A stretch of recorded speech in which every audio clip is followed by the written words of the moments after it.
북한이 오늘 동해상으로 미상의 탄도미사일을 발사했습니다. 오늘 아침 김여정 노동당 부부장이 최근 생산하는 무기체계는 수출용이 아니라 남측을 겨냥한 것이라고 반박한 뒤에 도발에 나선 겁니다. 취재기자 연결해 알아봅니다. 김대근 기자. 네, 통일부입니다. 북한이 탄도미사일을 발사했는데요. 구체적인 내용이 나왔습니까? 네, 구체적인 재원에 대해서는 아직 조사 중입니다. 합동참모본부는 북한이 동해상으로 미상의 탄도미사일을 발사했다고 밝혔습니다. 아직 구체적인 미사일의 종류나 비행 거리 등 재원에 대해서는 알려지지 않은 상황입니다. 북한은 지난달 2일 신형 중장거리 고체연료 극초음속 미사일 화성포 16 나형의 시험 발사에 성공했다고 밝혔고요. 지난달 22일 단거리 탄도미사일인 600mm 초대형 방사포 발사를 감행했습니다. 이후 25일 만에 다시 도발에 나선 겁니다.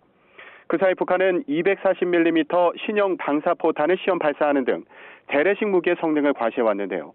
특히 김정은 국무위원장은 방사포탄 시험 사격을 참관하고 방사포차를 직접 시운전하며 생산을 독려하기도 했습니다. 또 미사일 무기체계 생산 현황을 점검하는 등 연일 군수공장을 방문하는 모습에 러시아에 무기를 수출하기 위한 홍보 전략이라는 분석도 나왔습니다.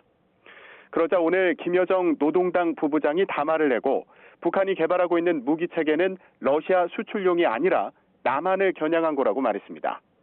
최근 북한이 공개한 방사포들과 미사일 등의 전술 무기들은 오직 한 가지 사명을 위해 빚어진 것이라며 서울이 허튼 공리를 하지 못하게 만드는 데 쓰이게 될 거라며 위협했는데요.